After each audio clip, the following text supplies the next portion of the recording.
are two scriptures that I want to speak about today. One is there's life and death in the power of the tongue. I believe most people have heard that scripture before, but just really don't understand how significant and how powerful that scripture is. And another one is let your yea be yea and your nay be nay. They're both interrelated, and I'll explain it in a minute.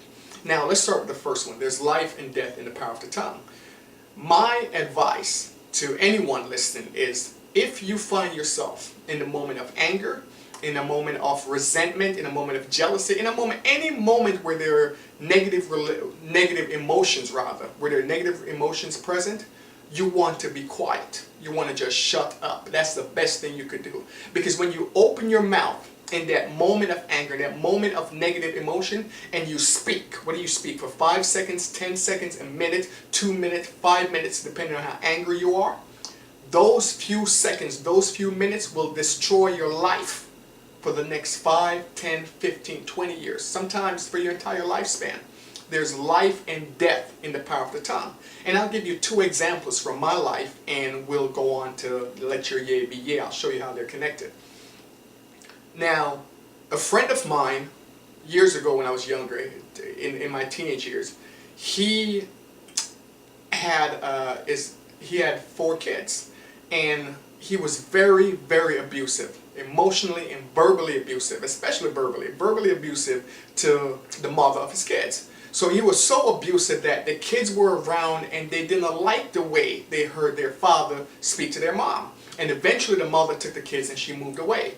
Now fast forward into the future, these kids are now in their teenage years and 2 of them are in their 20s. So the words that this man spoke over 20 years ago is still affecting his relationship or his lack thereof, relationship with his kids. And now one of his kids, his son, just had a son, so he's a grandfather. But because of the words that he spoke, just the minutes that he took to be abusive, to be vile, to be vicious in his vernacular, it has destroyed his relationship with not only his children's mother, but with his children and now with his grandchild, his grandson. So just had he taken the time and said, okay, I'm angry, let me calm down, let me be careful of how I speak, it would save him 2-3 decades of pain that he's going to have. And as he gets older, he doesn't have anyone in his life. He's regretting the fact, he's missing the fact that he never gets a Father's Day card, no one calls him in Christmas. The benefits and the joy that all the other fathers around him are receiving, he's not receiving, and he's feeling really badly about it, but just doesn't know, or his ego is still too big and in the way for him to turn around and heal that relationship and make amends. In my personal life, when I had my son, my mom said some things, not to my son, but to my son's mother, and I don't even believe she said it to her face. So just stuff that she spoke affected the relationship the way my son's mother dealt with my mom. And now my son is just paying attention to how his mom dealt with my mom, that he became distant, doesn't really deal with my mom. And as the years went by, my mom is realizing that my son is referring to his mother's mother as grandma, and referring to my mom, her, as my daddy's mom. So that bothered her for a while, and she wanted to heal the relationship. But instead of coming to me or coming to my son, she kept going around, she kept making all these accusations, kept talking behind her backs. And that kept making a greater divide. So after about 17 years, my mom came to me and said she doesn't like the relationship she's having with my son and she would like to improve the relationship. So I said, okay, well, let me explain to you how you get here so when you start healing the relationship, you don't cause any more damage. Once I started explaining to her the power of her words, instead of listening, her ego got in the way. Kirk, you're wicked, you're evil, how could you say something like that? And again, she used her words to create an even wider divide. Now, there's life and death in the power of the tongue. You see, when you speak a word in anger, it's just that quickly.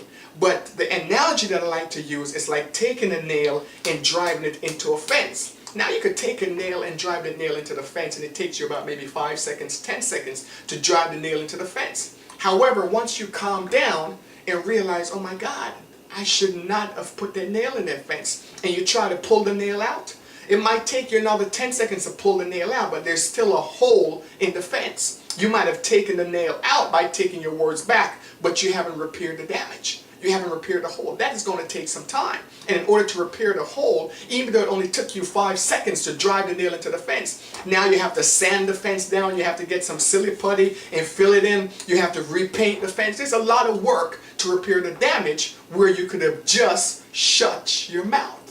That's all I'm saying. When you're angry, when you're in that state of high emotional negative state, just be quiet. Let the other person say something that they're going to regret. But don't you ever open your mouth to speak some death into your life, because it's going to destroy your life for a long time.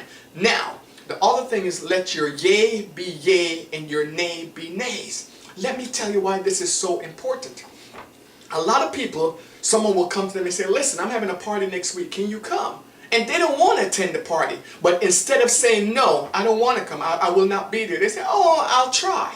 And they never meant to go to the party in the first place. They don't say what they mean, and they don't mean what they say. So as you start diluting your words and you mean no, but you say yes and you tiptoe through life, your subconscious mind starts paying attention and realize that your words have no power. So when it comes time for you to speak some different condition into your life, if you want to speak wealth back into your life, if you want to speak health back into your life, if you want to speak prosperity and abundance into your life, you've lost the power to do that because your words have no power.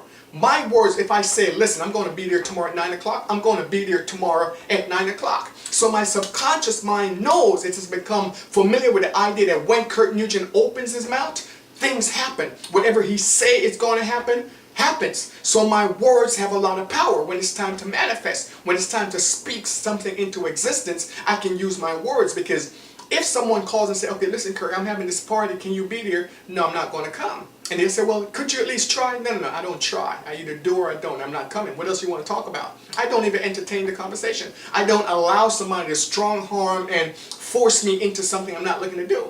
People will come and they'll show me a business opportunity and try very hard and very passionately to get me involved. And I'll look at it and I'll say, well, you know, this makes sense. It's a good business opportunity, but it's not for me. I'm not interested. And, oh, listen, you need to do this and we can make a lot of money. I'm not interested. And I never yield. I never change. If I say something, that is what it is. I speak into existence. So when it comes time, and if I'm not feeling well, I'm feeling ill, it is very quick, very easy for me to speak health back into my life. Because my subconscious mind knows if I say it, I mean it. So my yeas are yeas and my nays are nays. If you go around and you vacillate between different points and you take your word back and your words have no power, when you really need your word, when times of need, in times of desperation, when you need to speak something different into your life, you will find yourself powerless. So the lesson for today is, one, there's life and death in the power of your tongue. You could speak some really powerful things in your life. You could speak conditions in and out of your life. In the Bible again, it says, can these bones live? Go down and speak to these bones. And when you speak to the bones, when you speak to the dry conditions, it will change, it will begin to turn.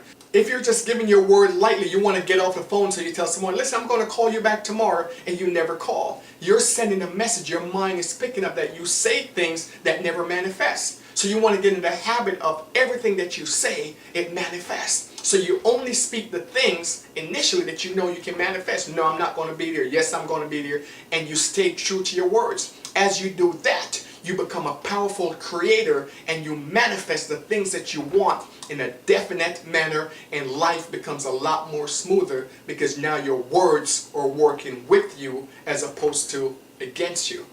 That's the lesson for today, and we'll talk more tomorrow. Thank you.